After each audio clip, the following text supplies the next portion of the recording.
Commerce stream, इसके अंदर जो सब्जेक्ट्स होते हैं वो रियल मायनों में सब्जेक्ट्स होते हैं। यदि आपने भी कॉमर्स स्ट्रीम लिया है तो ये वीडियो सिर्फ आपके लिए ही बनी है, क्योंकि आप जिस फील्ड में जाने वाले हो उस फील्ड की बात ही अलग है। Be as a commerce student आपको ये पता होना चाहिए कि कॉमर्स स्ट्रीम में आप 4 सब्जेक्ट कंपलसरी पढ़ते ही पढ़ते हो।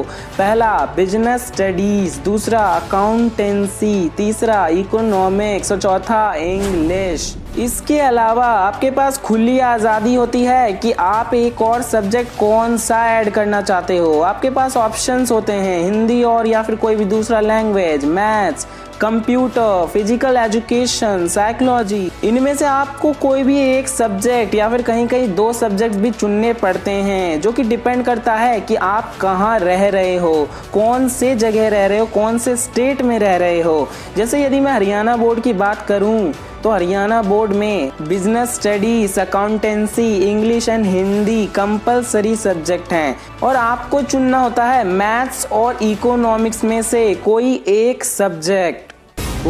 अब हम करेंगे मुद्दे की बात, और वो ये है कि भाई कॉमर्स स्ट्रीम एक्चुअल में क्या है। सो मेरे दोस्त, यदि मैं आपसे पूछूं कि आज आपने खाने में क्या खाया तो आप कुछ ना कुछ बोलोगे। जैसे हम मान लेते हैं कि आज आपने चावल दाल खाया। अब ये बताओ कि चावल दाल कहाँ से लाए थे आप?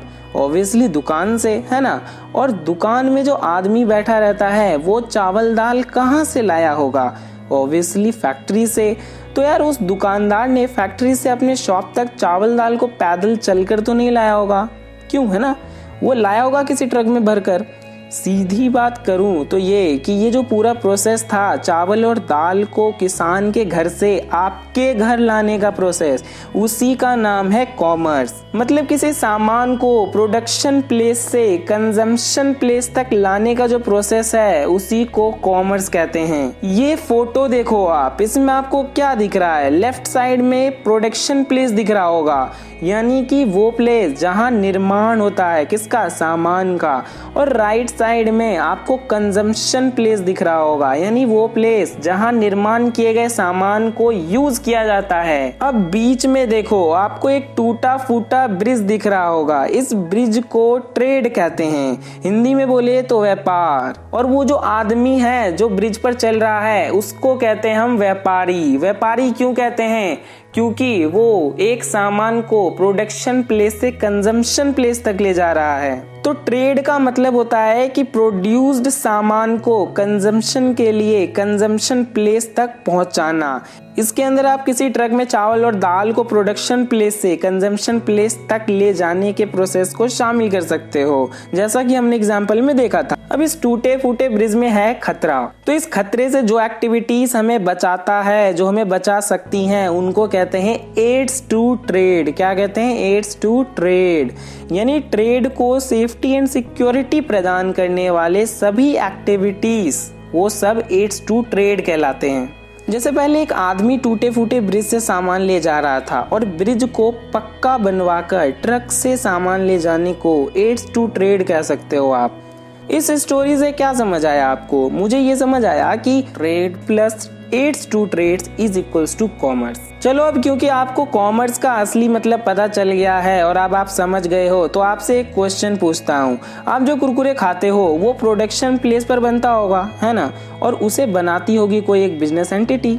यानी कि कॉमर्स के अंदर कहीं ना कहीं आपको बिजनेस के बारे में पढ़ना ही पड़ेगा। वो ये कि एक बिजनेस कैसे काम करती है, एक बिजनेस आप कैसे खोल सकते हो। एक बिजनेस, भाई आप बिजनेस स्टार्ट कर रहे हो तो अकेले तो नहीं कर पाओगे, है ना। एक आदमी से बिजनेस नहीं चलता है। इसके लिए आपको सीखना पड़ेगा कि एम्प्लॉयज कहाँ से लाना है, कैसे लाना है, ओवरऑल पूरे बिजनेस को मैनेज कैसे करना है। ये सारी चीजें आपको बिजनेस स्टडीज नाम के एक बुक में पढ़ने को मिलेगा, जो कि कॉमर्स का पहला सब्जेक्ट है। अब मेरा दूसरा क्वेश्चन आपसे ये है कि एक बिजनेस में 2 ही चीज होती है, या तो प्रॉफिट होगा या फिर लॉस होगा। अब एक बात बताओ, यदि आपको प्रॉफिट हो रहा है तो उसे आप गिनोगे भी कितना हो रहा है, आप देखोगे कि पैसे कहाँ से आ रहे हैं, कहाँ जा रहे हैं। तो ये सारा का सारा जो चीज है इनको रिकॉर्ड कैसे करना है, कहाँ करना है, इन सब चीजों के बारे में आप पढ़ोगे अकाउंटेंसी के अंदर। तीसरा क्वेश्चन मेरा आपसे ये है कि क्या चावल और दाल के प्राइस हमेशा, हर रोज, हर महीने, हर साल एक जैसे रहते हैं, सेम रहते हैं? नहीं ना। तो ये जो प्राइस में कमी और वृद्धि होती रहती है, जिसे हम महंगाई कह देते हैं या चीजों का सस्ता होना कह देते हैं, वो किसी ना किसी रीजन की वजह से होता होगा। क्यों, क्या कहते हो? बिना रीजन के तो यार कोई बंदा फेल भी नहीं हो सकता है। एक बंदा इसलिए ना फेल होता है क्योंकि वो पूरा साल अच्छे से नहीं पढ़ता है। तो ये जो 20 रुपए किलो आज आलू मिल रहा है आपके यहाँ मंडी में, वो कल 200 रुपए किलो कैसे हो जाएगा?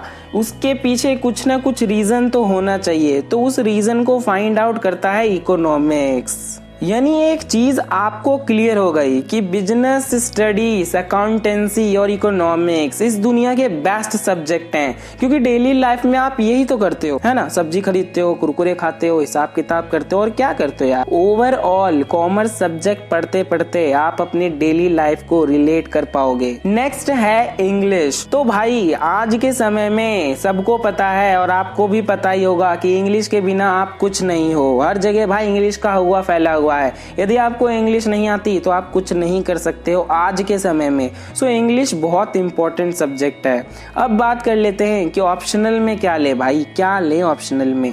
एक बहुत अच्छा कॉम्बिनेशन है कि कॉमर्स विद मैथ्स। तो ये जो कॉमर्स विद मैथ्स वाली जोड़ी है वो उसके लिए बेस्ट है जिसको मैथ्स बहुत ज्यादा पसंद है। यदि आप मैथ्स लेते हो तो आपको इन फ्यूचर काफी सारे कोर्स करने की अपॉर्चुनिटी मिल जाएगी। बट यदि आप मैथ्स नहीं भी लेते हो तो कोई कुछ ज्यादा फर्क नहीं पड़ता है, आपको तब भी अपॉर्चुनिटी मिलेगी।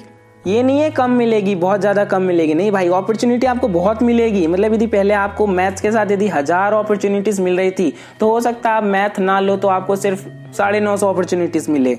तो ज्यादा फर्क नहीं पड़ता है। और यदि मैं रियलिटी पर बेस्ड बात करूं तो आपको भी पता है कि मैथ्स में आपको जस्ट माइनस, प्लस, मल्टीप्लाई और डिवाइड आना चाहिए। बहुत है भाई इतना, इससे ज्यादा कहीं भी मैथ्स की जरूरत नहीं पड़ती है। यदि आप इंजीनियरिंग करोगे और यदि आप आईटी में जाना चाहते हो तो हाँ यार आप मैथ्स लो, कोई दिक्कत नहीं है। बट इन रियल लाइफ मुझे नहीं लगता कि यार आपसे कोई पूछेगा कि यार अल्फा बीटा गामा क्या होता है। एक बात बताओ, आपसे आज तक किसी दुकानदार ने पूछा कि भाई x + y का होल स्क्वायर क्या होता है? पूछा है? नहीं ना।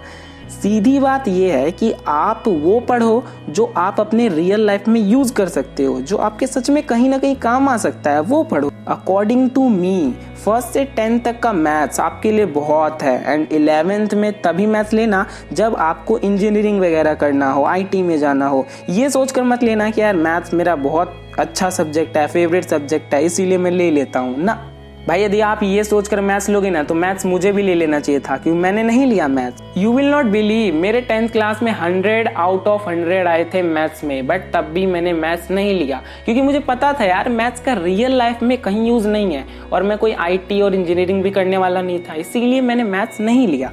Now it depends on you. और हाँ, यदि आप मैथ्स ले भी लेते हो तो आपको प्रैक्टिस करने का टाइम नहीं मिल पाएगा। आपको भी अच्छे से पता है मैथ्स टोटली बेस्ड है किस पे? प्रैक्टिस पे। मैथ्स 3 ही चीज मांगती है, प्रैक्टिस, प्रैक्टिस और प्रैक्टिस। यदि आप प्रैक्टिस करते हो तो हाँ मैथ्स स्कोरेबल है, 100 आउट ऑफ 100 आपके आएंगे। मैंने 10th क्लास में कम से कम 8 बार तो मैथ्स का बुक खत्म कर दिया था, इसीलिए मेरे 100 आउट ऑफ 100 आए। यानी कि मैथ्स मांगता है प्रैक्टिस। अब यदि 11th में आप मैथ्स ले लेते हो तो यदि आप अकाउंटेंसी करोगे तो मैथ्स को टाइम नहीं दे पाओगे, और यदि मैथ्स करोगे तो अकाउंटेंसी को टाइम नहीं दे पाओगे। बाकी आगे बात करते हैं। यदि आपको साइकोलॉजी मिल रहा है और आपको पसंद है तो वो ले सकते हो ऑप्शनल में, और कंप्यूटर पसंद है तो वो भी ले सकते हो। और यदि टेंशन फ्री रहना है, ज़्यादा बोझा नहीं रखना है सर पे, तो यार आप फिजिकल एजुकेशन ले सकते हो, क्योंकि उसमें आप स्पोर्ट्स, एक्सरसाइज वगैरह के बारे में पढ़ोगे, जो कि बहुत ज़्यादा ईजी होता है।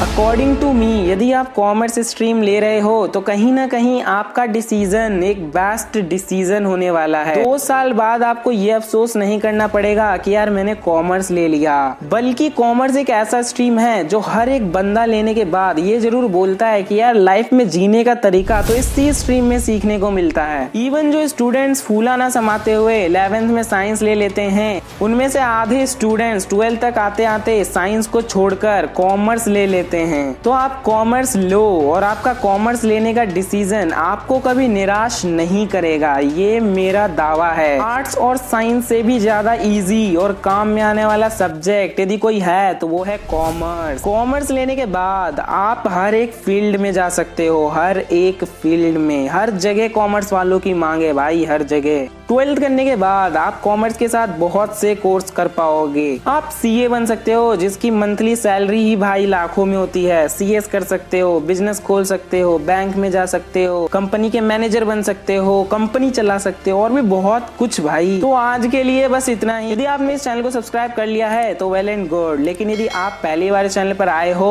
और अब आ ही गए हो तो सब्सक्राइब कर लेना, जो कि बिल्कुल फ्री है। और ये जो साइड में घंटा है उसे बजा देना ताकि भविष्य में आने वाले सभी वीडियोस की नोटिफिकेशंस आप तक पहुंच सके। Till then, this is Raja signing off. Keep watching.